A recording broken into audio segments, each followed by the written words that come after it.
Assalamualaikum warahmatullahi wabarakatuh. Perkenalkan, kami dari kelompok Hoki. Nama saya Muhammad Jufan Ramadan dan teman saya Hilmi Misaki. Dalam kesempatan kali ini kami ingin mempresentasikan tentang materi rekayasa bahan, yaitu proses pengerjaan logam.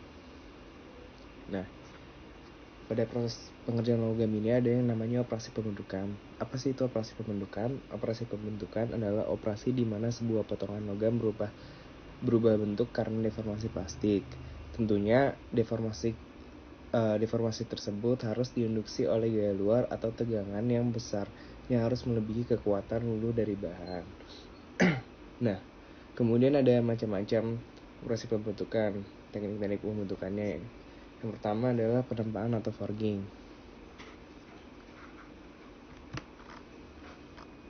Forging atau penempaan adalah proses deformasi di mana benda kerja ditekan di antara dua die atau cetakan. Penekanan dapat dilakukan dengan tekanan kejut atau tekanan berangsur-angsur. Nah, proses penempaan ini dibagi menjadi dua, yaitu hot forging dan cold forging. Hot forging adalah penempaan panas, merupakan proses penempaan yang dilakukan pada logam bersuhu tinggi. Proses hot forging dilakukan bila logam yang ingin ditempa perlu dikurangi kekuatannya dan ditingkatkan sifat mampu bentuknya.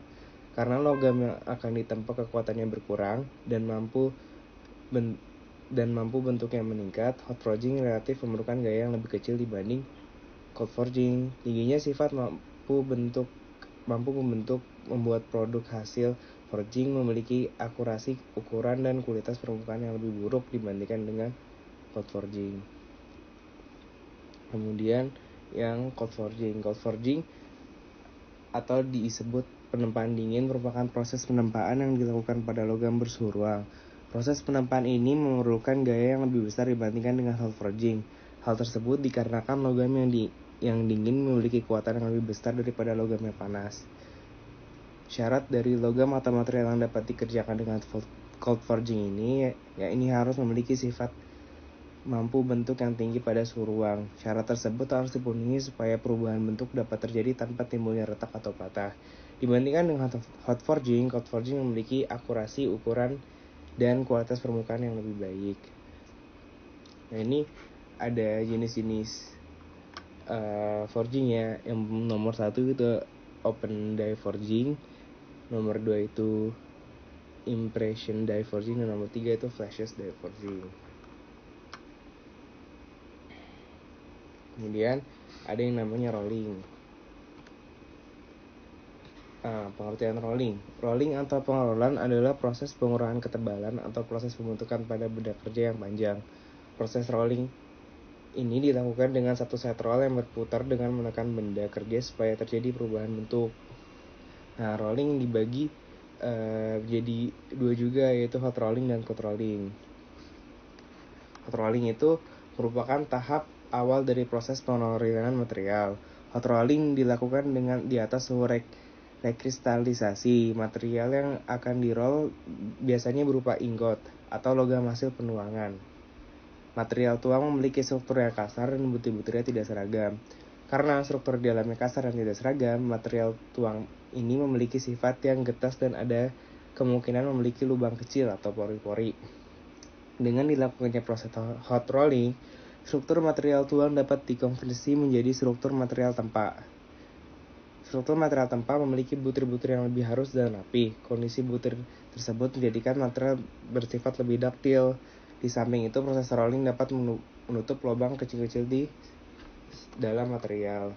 Sedangkan hot rolling adalah pengerolan dingin, merupakan proses akhir dari rangkaian proses pengerolan. Hot rolling dilakukan pada suhu ruang. Karena dilakukan pada suhu ruang, hot rolling memerlukan energi yang besar dan akan menghasilkan produk dengan sifat anisotropik. Hot rolling itu biasanya merupakan tahap finishing pada proses pengelolaan rolling. Nah, ini ada gambar. Nah, ini yang gambar di atas itu ilustrasi dari proses rolling. Jadi ada dua roll, yang roll atas sama roll bawah, dan di bawahnya di antara tersebut benda kerja. Nah, proses rolling ini juga bisa dibagi klasifikasinya berdasarkan kinematika. Yang pertama itu yang nomor A itu pengerolan longitudinal, yang gambar B itu pengerolan transversal, dan gambar C jenis pengerolan oblique. Kemudian ekstruksi.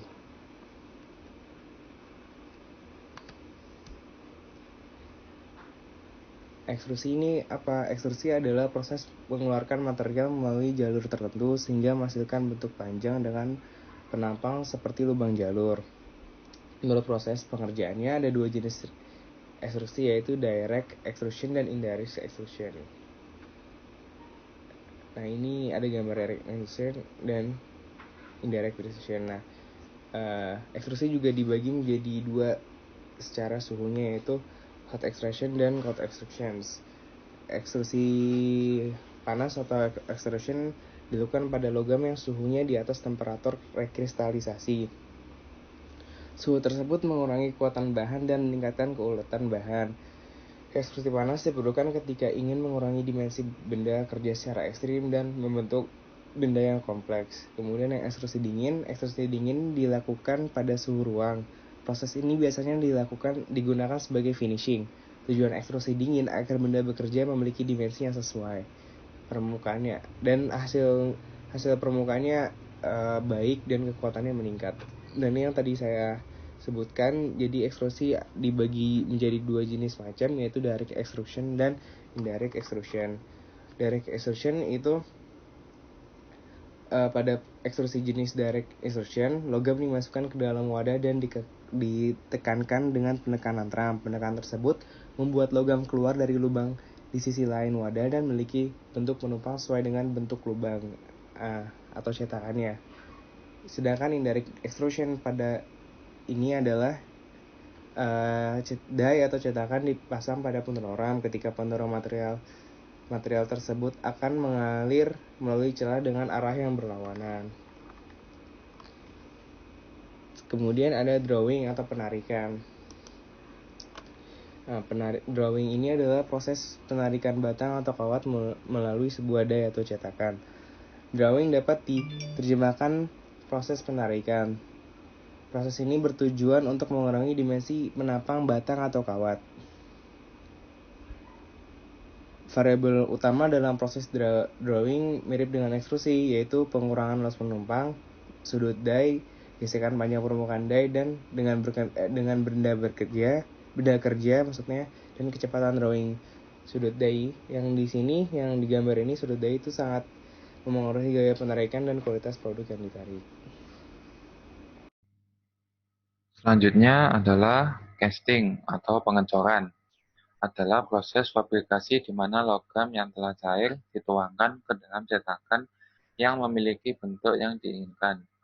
Setelah itu terdapat proses solidifikasi di mana logam akan menyesuaikan bentuk cetakan, namun pada proses tersebut mengalami beberapa penyusutan. Beberapa teknik casting yang dibahas pada presentasi ini adalah sand casting, die casting, investment casting, transform casting, dan continuous casting. Yang pertama adalah sand casting. Adalah suatu proses manufaktur yang menggunakan logam cair dan cetakan untuk menghasilkan bentuk yang mendekati bentuk geometri akhir produk jadi.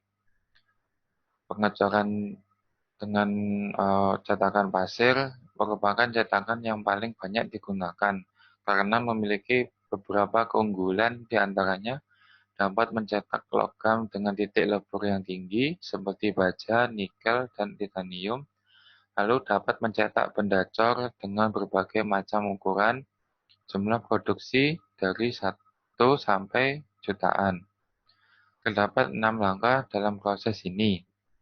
Yang pertama, penempatan pola di pasir untuk membuat cetakan. Kedua, menggabungkan pola dan pasir dalam sistem gating. Selanjutnya ada penghapusan pola. Lalu mengisi rongga cetakan dengan logam cair. Setelah itu pendinginan logam, dan yang terakhir adalah pelepasan cetakan pasir dan penghapusan casting. Nah, selanjutnya adalah die casting atau pengecoran cetakan tekan. Proses pengecoran ini uh, menggunakan cara menginjeksikan logam cair ke dalam rongga cetakan dengan tekanan tinggi, yaitu 7 sampai 350 megapascal. Terdapat beberapa tahapan pengecoran pada die casting ini, yaitu cetakan ditutup dengan movable die half dan fixed die half, lalu pelungker tarik ke atas sehingga logam cair yang sudah masuk dalam chamber atau ruangan dalam itu bisa masuk ke dalam cetakan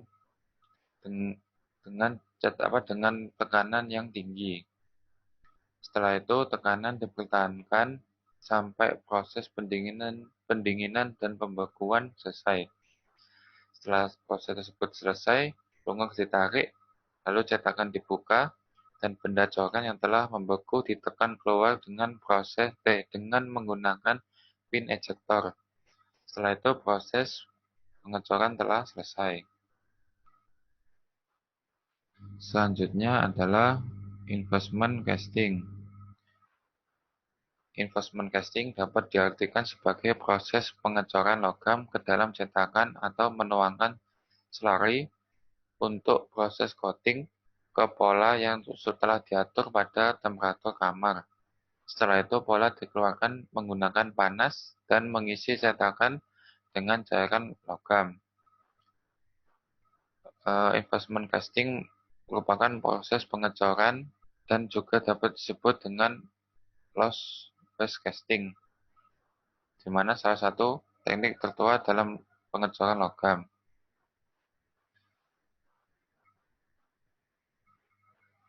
Pada investment casting ini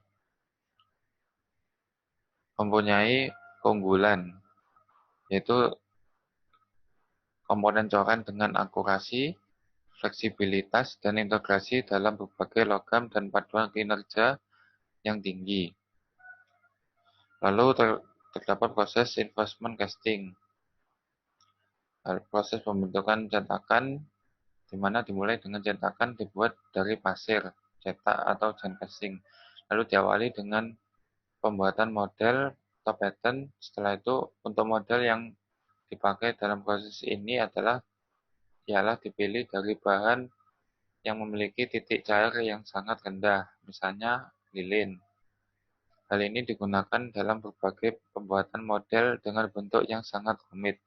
Dalam proses ini, model dibentuk dengan bahan lilin. Selanjutnya dilapisi dengan bahan pelapis seperti etil atau sodium silikat untuk menghaluskan permukaan model. Kemudian model ini ditempatkan di dalam bahan cetakan seperti resin.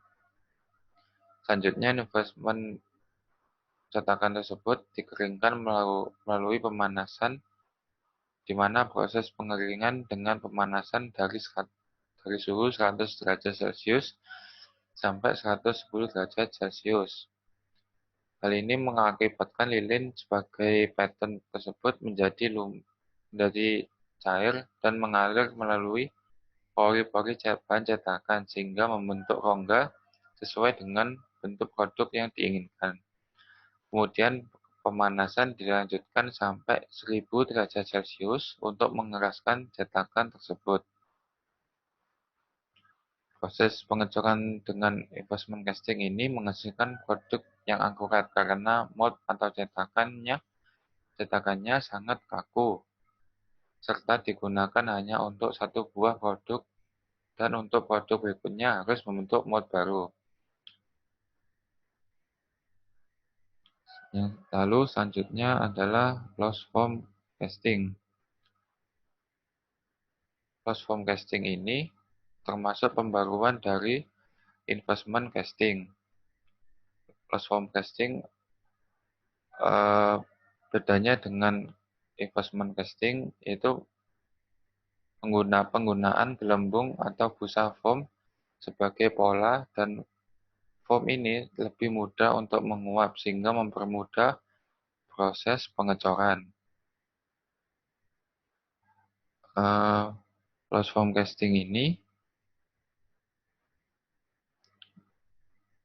geometri yang kompleks dan toleransi yang ketat dimungkinkan untuk dibuat.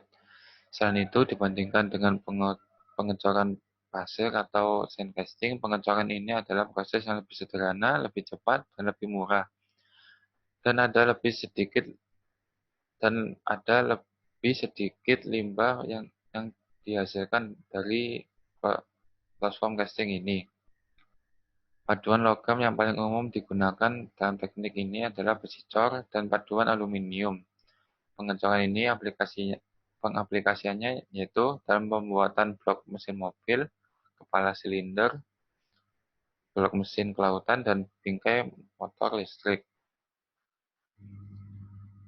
Selanjutnya adalah continuous casting. Continuous casting adalah sebuah metode pengecoran di mana proses tersebut menggunakan metode penarikan logam cair secara terus-menerus melalui suatu cetakan sehingga terbentuk produk coran yang mengikuti bentuk dari cetakannya. Selama proses penarikan, cetakan didinginkan dengan media pendingin seperti air dan udara sehingga di bagian luar dari produk membentuk padatan. Padatan ini disebut dengan istilah shell. Pengecoran kontinu menggunakan mesin di mana terdapat bagian-bagian dari mesin tersebut yaitu ladle, tundish, mold, sort, roll, sama cutting system. Ladle ini adalah alat transportasi yang digunakan untuk membawa logam cair dari furnace menuju mesin pengecoran kontinu. Umumnya di bawah ladle dipasang slot yang berfungsi sebagai saluran yang memudahkan proses aliran coran logam tersebut. Setelah itu adalah tundish atau cawan tuang, di mana bagian ini berfungsi sebagai menerima logam cair dari ladle. Di bawah tundish juga dipasang slot yang berfungsi sebagai saluran yang mengalirkan logam cair ke dalam cetakan. Yaitu mold atau cetakan yang berfungsi untuk membuat kulit yang cukup kuat sehingga mendukung inti cair atau liquid core di dalamnya hingga memasuki daerah pendinginan. Cetakan merupakan suatu struktur yang terbuka di bagian akhir dan berbentuk coran yang diinginkan. Setelah itu ada roll yang berfungsi untuk menarik atau drawing coran sehingga proses pengecoran dapat berjalan secara kontinu. Roll yang berfungsi untuk membengkokkan dinamakan strand.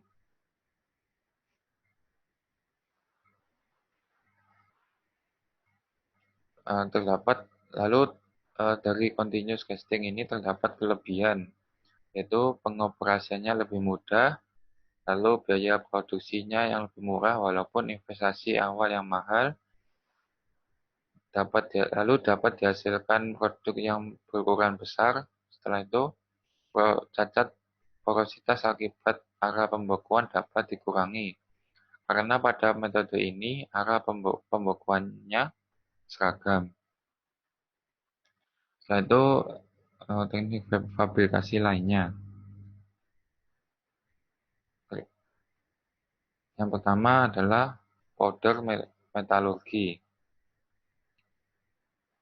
Powder metalurgi atau metalurgi serbuk merupakan teknologi pengerjaan logam di mana part atau komponen diproduksi dari serbuk logam.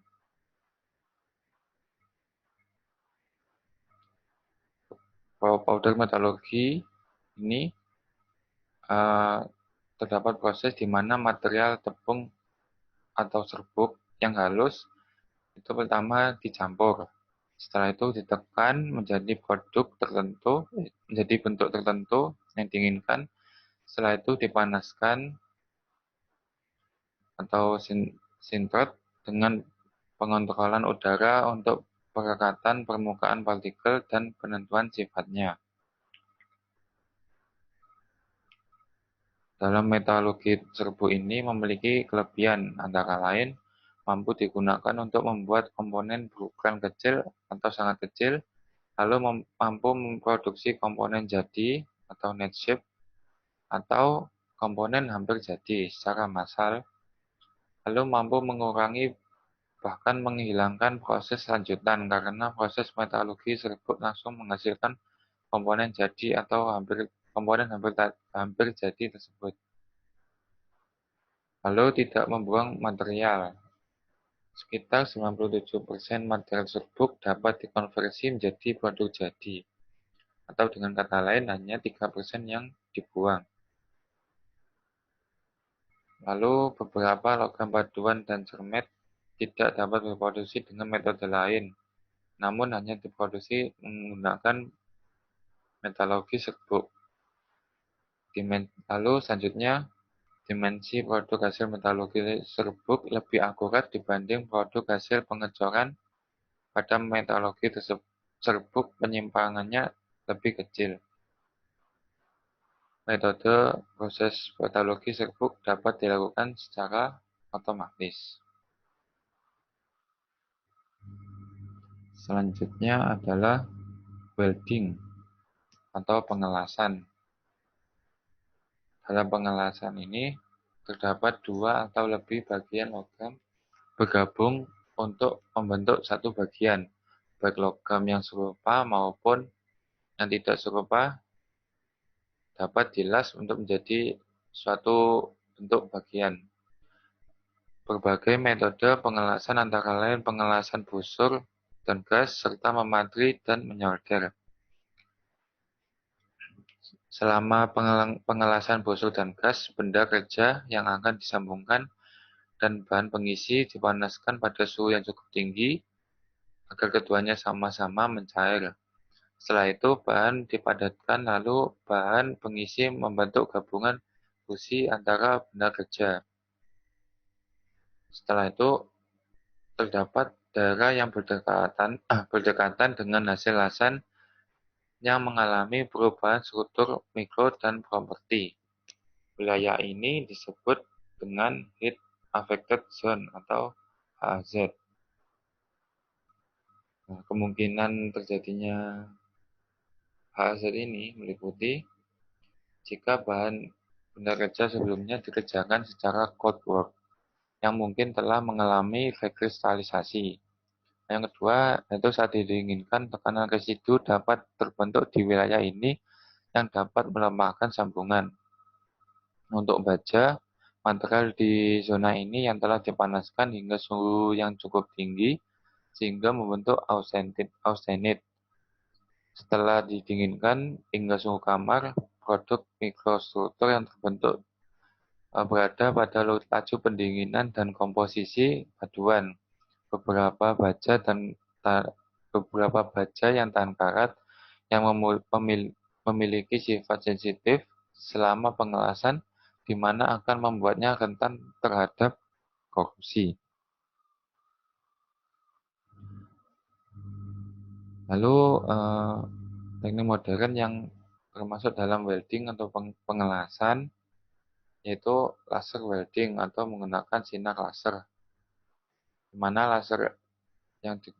mana sinar laser yang digunakan adalah sangat fokus dan presisi digunakan sebagai sumber panas.